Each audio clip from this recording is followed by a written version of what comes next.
Good morning, everybody. My name is Jason Cull. I'm with Lee County Highest Control District. I'm the operations manager here. So I've been working with Lucy Marshall for a while now. And one of the things that we've been working on is some of the drone technology for sure. And then also with TopFilm and using different products in our drone. So I'm going to go into, some of the stuff that we're doing with the drones, and then also some of a couple of experiments that we've been doing with the TopFilm with our drones.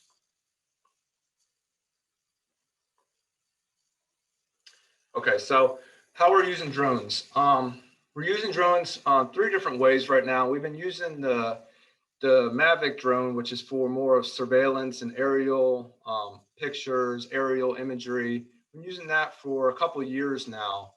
Basically getting eyes in the sky, getting some of these areas that we can't see from the ground or just can't get a perspective on it. So when you're seeing an area from the sky, you can see where things have been pushed around in the wind or just how much is there and what's working. And then getting our applications in there and seeing if it's actually successful. The second way we're doing drones is water quality assessment. And this is the submerged drone. It's a drone that actually can submerge halfway into the water. We built a container collector on the bottom of it where we can actually grab samples, grab water samples we have our own lab here, so we can check the water on nutrient levels, on nitrogen, phosphorus, chlorophylls. So we're actually getting an idea of what's in the water, before treating or after treatments. And the last one I'm going to focus more on is our herbicide application. That's our conventional and granular. So we just got permission in September here to actually do spray drones with herbicide. We've probably done maybe about 20 of them so far now, but each one we're learning from. And this is kind of part of, the technology of thinking outside the box, because every time we do one, we're like, well, we can better that one, or we can, reduce a herbicide on that one, or what can we do? So one of the things that we've been working on, and I'll talk a little bit about the drone itself here before I get into it, is the drone has a radar system. It has 8 blades on it, which is nice. If we did lose an engine or lose one of the motors on it, we could still fly it back. It does have a lower flight time than your typical like Mavic, since it is such a large drone. It's only flying to probably about 15 minutes with the max payload. So that's also given us a lower dosage of how many acres we can treat. We could treat up to a 1/4 acre per minute, and we've been playing around with it, and maybe 3 to 4 acres per flight. So we'd have to put a new battery on if we're going to do another, flight. We have 4 batteries. We've kind of perfected it where we can charge one battery as we're using other batteries. So we're trying to maximize that use for the batteries. But getting into here, this is the main thing I want to look at here is the 2.64 gallons. So we're limited of how much volume we have in this drone. We're under that 55-pound threshold, which we wanted to stay under that because there is different regulations and rules and everything that gets into play when you get over that 55 pounds. So with that 2.64, we are like right there at like 54 pounds. We are under it. So that's our max gallon size that we can actually work with. So as you know, we got different chemicals that have different rates, and we're trying to maximize this volume as best as we can. So if you're adding, you're trying to do 3 or 4 acres and you're using a glyphosate per se, that's 1% solution. That's 4 gallons right there. So we're already at the max of 2.64 gallons without water or a surfactant. So what we were trying to work on in this next slide here is how we're going to maximize our gallons and our volume here. So typically what you all are maybe using already, and we still have this equipment as well, is we have 50 to 200 gallon tanks. So you have a lot of volume to work with. You can put, depending on your, how much your spray volume is or your spray output is, you can put, certain percent solutions in, you can put as much surfactant in as you want, you can put as much water in as you want. So depending on your pressure and everything else you're spraying out for, you have a lot to play around with. When you're working with a 2.64 gallons, you have little room for how much herbicide you have in there, how much surfactant you have in there. So, and the other thing to point out is we're using our raw water. So raw water is a well water source, and that's our best, that's our, most usable source because it's a large volume of water. It has a large apparatus where you can fill up our tanks very quickly. So we don't really have another choice when we're using these large systems. But when we're using a very small gallon size, we kind of looked at maybe a new potential water source that we could use. So I was going to focus on this slide for just a little bit here. So we have 4 different water sources here at the district that we had a potential to use. So on the left-hand side, I kind of described our raw water, which I think most people probably use raw water for their systems unless they have another, another source of water. But basically, it's our groundwater. It does have a lot of impurities in it. It has a lot of times, depending on where you're at, it could have different hardness levels. It could have different pH levels because you're pulling water from the ground, depending on how deep you're pulling water. This raw water has changed for us. We've had different pHs and hardness depending on different times of the year. Depending if it's drier, you're pulling from a deeper source. It's wetter, you got the water more at the top. So that number is always changing on us. Municipal water, which is a city water source, that's a pretty even keel water source. It's going to stay the same throughout most of the time. They treat this water and it stays common, throughout the whole year. Reverse osmosis, we do have an RO water system here, and then we also have a deionized water. So if you look at the chart on the right-hand side, we kind of just took a pH of all of our different water sources and then took the hardness level. So looking at this, our raw water was about neutral, but had some hardness to it, 350 parts per million. Reverse osmosis was acidic, had very low hardness, which we expected, and especially the deionized water had 0 with the 5.5 ahead of range because it was very unstable water at that point. Our city water is very neutral and it had a low hardness. So that was the one that we were going to go with here because we actually saw that we didn't need. Now, right now we're using like surfactants, water conditioners, and I'm not sure how many people are using these, but we use acidifiers. We use an all-in-one product. And this is where we got into talking with Dr. Marshall there is, could we use something else and maybe get away from the water conditioners that we didn't quite need anymore since the water was stable and it had a very low hardness. So that's where we started talking about the TopFilm. The TopFilm was more, that sticky surfactant where we didn't really need to neutralize the water anymore. We were going to use the city water that was already a neutral water source. So I'm going to get into a couple of the treatments that we actually did here. And this was one of the field experiments that we did. It was a ditch coming into a marsh. I don't know if you can see my cursor on the screen, but it's basically the north and south ditch. It's about 4 acres in size, and it had quite a bit of parrot's feather growing in it. We were trying to stop the parrot's feather from getting into the marsh itself, because once it got into the marsh, it was about a 500-acre marsh, and then we probably lost control of it at that point. So anyways, we went ahead and did a drone application using 2 PDUs of Procellachlor per acre. And then we used the lower dose of TopFilm. So I'm not sure how many people are familiar with TopFilm, but there's a low dose of 4 ounces per acre, and you go up to 16 ounces per acre. So that's your max rate. Some of these other water conditioners, surfactants, you can use up to half a gallon of this stuff. You can use up a gallon to some of these things. So, that's another reason why we were thinking about the TopFilm. It had very low dose rates, especially when we're working with this 2.5 gallon tank. So if we're using a very small amount of surfactant, we have a lot more room for product and water. So going into the actual experiment here, I'm going to show you not day by day, but kind of a series of days that we, after the treatment. So we did the treatment. Day 1, this is what it looked like. Day 3, it was already starting to, you can see it laying over, but it's starting to brown. And you see it really laying over after day 3. Day 6, it was looking much better.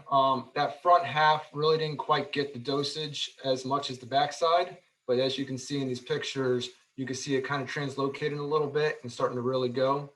That was day 12. Then you see day 25. And just to note, there was the bank came by and they actually did bank work, the terrestrial with the weeds and the grasses. So that was not the product. Our product was more in the water, so keep an eye on the water side. But that was just a follow-up treatment that they had done for bank maintenance. And then that's day 39. Basically, it all removed. I have been by that site again, and it actually had a little bit of sprigs coming back up, so we did a retreatment on it, but it basically wiped it out with that Priscilla-corn, that TopFilm.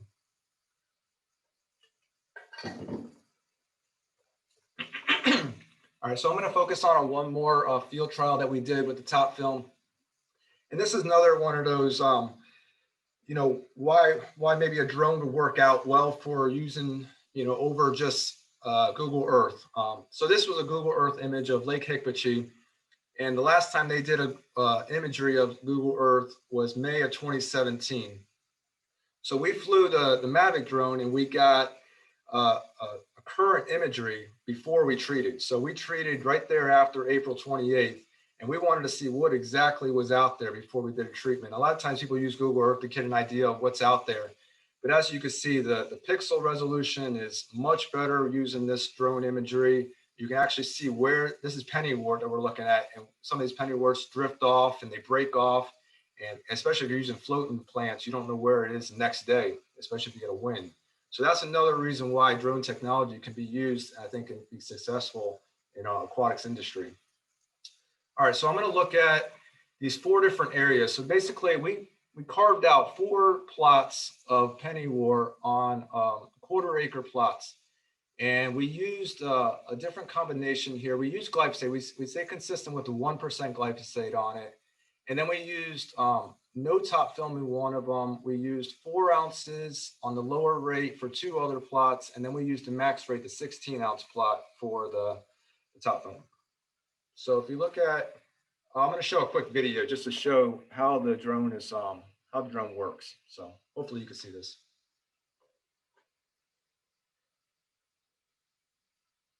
So basically we're flying this drone from an airboat, from the deck of an airboat. We got the airboat out there, flew off of it, and then put the mission in. And it's right now flying autonomously, using its swaths and its height and covering the entire area. And Dr. Marsh probably talk a little bit more about the, you know, what the TopFilm is actually doing with that spray and causing it to come a little bit larger and maybe spread a little better on those leaves. But we have found really good coverage with the drone. That's one of the things I think we're finding with the drone over some of the conventional applications, is that very small molecules and it's covering the leaves very well. As you can imagine, like a conventional system, you have to cover the leaves really well to get that full coverage, other than inverse system where you can just get big plops of, you know, drops of oil on it. But this seems to be doing it with the drone. It's just our liquid, how much liquid we have to do it with. Anyway, so this is the 16 days after treatment. So if you kind of focus back into these areas, you can see these 1/4 acre plots. This is the one with no TopFilm at all, just glyphosate. This one over here, the top one, you can see the 4 ounce and the 4 ounce. You can see those are carved out. And then 16 ounce is really carved out in there. So that's 16 days after. And, you know, from the top view, you can actually see, well, they all worked, you know, TopFilm or no TopFilm. They look like they all really worked, and the glyphosate's doing most of the damage, right? But let's take a little bit closer look at the 16 ounce rate first. So what I did put up on the screen here, and hopefully you can see the difference here. So on your left is that drone imagery. On the right is it's an NDVI imagery. So Drone Deploy has this plant health assessment function on it. And basically what it is normalized difference vegetation index. And what you're trying to, how to explain it is basically the greenness of the leaf. So the red, the water is all red and all that because there's no greenness to it. It's all, you know, brown or whatever color it is. The road here along the edge is no greenness coming off it, but that pennywort's very green. So I'm going to focus in on the spot that we did that 16 ounce treatment of TopFilm with glyphosate. And you can see if I zoom in here, here's the imagery versus the actual, the NDVI. So you see how lush green it is, real dark green, very little yellow, little red. So it was growing and it was doing very well. So if I go into the before here, and here's my polygon that I did with the actual drone treatment. And then here's 2 days after treatment with the NDVI. You can see some yellowing occurring on the edges. You see some in the middle on on the east side there, but then it's mostly green. This is only 2 days. So if you go back at 6 days later, you can see a lot of the area has really gotten hurt. You can see the plant is really hurting with all the red in there, a little bit of yellow on the edges, but for the most part, it was really good coverage that we got. So then here's 12 days after treatment, and basically a lot of it fell out. A lot of it either fell out or broke off, and you only have a little edge there, but all that edge is super red. And then here's 16 days after treatment. So here's a zoomed in portion that you can see the edge of the treatment that we did, and you can see all the brown and yellow on the edge, but everything else is gone. So that's 16 days after with the 16-ounce rate. So I'm going to focus in on the no top film, where we use the glyphosate only with no top film. So same thing, side by side here, and you're seeing the area that we treated here is the middle section right next to it. So I'll zoom in again. You see your top film with the dark green. The yellow and everything, that may just be a different species. You might have some grasses in there, some primrose willow, some terrestrial stuff, but that greenness level is coming off real strong in that pennywort that we treated. So here's the before image. Here's the polygon that we had treated. Here's 2 days after treatment. So again, you see that yellowing, you see a couple spots, you see a couple little green areas up on the north end there. Here's 6 days. So we're getting a good coverage there, you know, a good kill on most of it. You got a lot of red in there, a lot of yellow, a little bit of green left in there. You see that 12 days after, you see again, you know, it didn't quite fall out as much, but it's still there. And then there is some areas that it looks like we might have missed on that eastern side. So again, here's your 16 days after, and then you can kind of see a close-up. So if you look close enough in there, there is some green left in that area. It may just not have had the coverage. We're kind of talking to Dr. Marshall what may have happened. You know, without the top film, maybe it just didn't spread well enough. It didn't stick well enough. But it didn't get quite the kill that we got with the 16-ounce rate. It seems like it just had some leftover residual pennywort, and you know, I'm not sure if that stuff's going to rejuvenate or eventually fall out. But you know, especially when you're doing these applications for homeowners or anybody else that, you know, you're trying to get a successful treatment in, you know, you don't want to do these follow-ups. It just costs more money to go out there and do a double treatment. By adding, you know, 4 to 16 ounces of top film, it seemed like we had just better results with it. So that was just our perspective, our sight on some of the work that we're doing. You know, it's one case and one field experiment. You know, we have to do quite a bit more to see what's really going on there. And we're excited to use it some more and use different products too, not just the glyphosate. But we've been doing quite a bit, and you know, we're going to do another talk, I think, for FAPMS and doing a little bit more of actually what we're using different products for. And we're working with Dr. Leary with University of Florida right now as well on some of the coverage. So, but here's, if you have any questions, just let me know or type it in the text and I can answer them.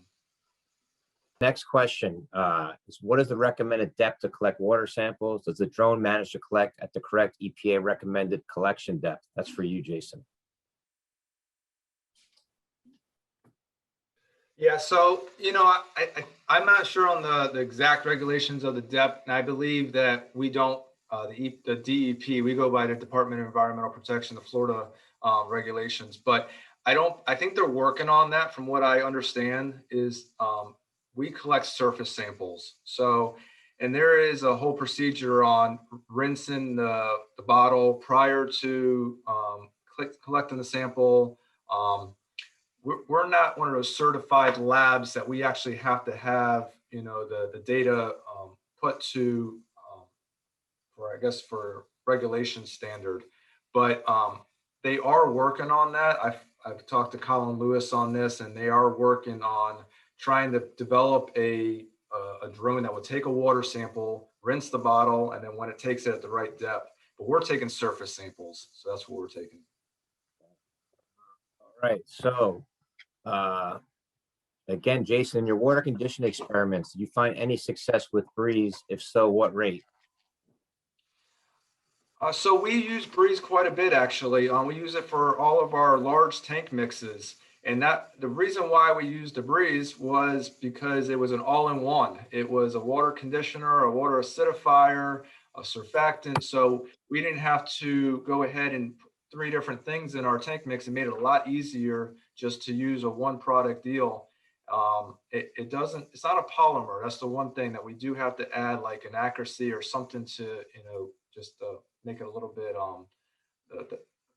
more dense material. But we're using a rate, I believe it's 40 ounces per acre, 20, let's say 20 ounces per a 50-gallon tank. So that's the rate we were using. It was just over, I think a quart is 32. So we were just under a quart there. But we've kind of gone back and forth with what rates to use. It seems to, if we just put, you know, something in there, it definitely helps. But we're not, I think we're going to start going with these. If we start using the city water, I think we're going to get away from the breeze and maybe just start using some of these surfactants to get away from the conditioners. Okay. Hang on, I think I missed one up here. Do you have information guidance for calibrating a drone? So there is, when you buy this DJI product, you can calibrate it. They have a way of actually instructional guide to calibrating it. You know, the drone is really nice. You put in the parameters and it actually does all the calibration itself. So we're setting the swath, we're setting the height, and we're setting the gallons per acre. And we've got this thing pretty dialed in where we put in 2 gallons per acre and it's spraying out 2 gallons per acre, and we're stopping. Sometimes, you know, we put a little bit extra in there. So that way, if we run out, we finish the job, because obviously you don't want to miss one section, and then we can manually spray out the rest of it. But this thing being computerized, it kind of gets that the hands-off approach where you can just put everything into the system and it calculates it all for yourself. But there is a way of calibrating the drone through the instructional guide when you first get the drone. Okay. One last question, and then they need your contact information also, because I think a lot of people want to contact you with other questions. Sure. But for parrot feather herbicide application with the drone, after you sprayed, you need to go in and physically remove the dead treated vegetation. So we do not. This stuff decomposes very rapidly, you know, depending on the plant, obviously. But, you know, with the bacteria and just all the process of decomposition, it breaks down. You saw that period of time there within, you know, I say 30-day period, and it was basically broken down and became detritus and whatever else it broke down to the sediment in the water. But we don't physically remove the dead vegetation. And then can you share your contact information? There's a couple of people I think want to get in touch with you regarding some of the stuff you talked about. Sure, I'll type it into maybe the chat and I'll put it in there so everybody can see it. Okay. Thank you so much, guys. That was great. We really appreciate that.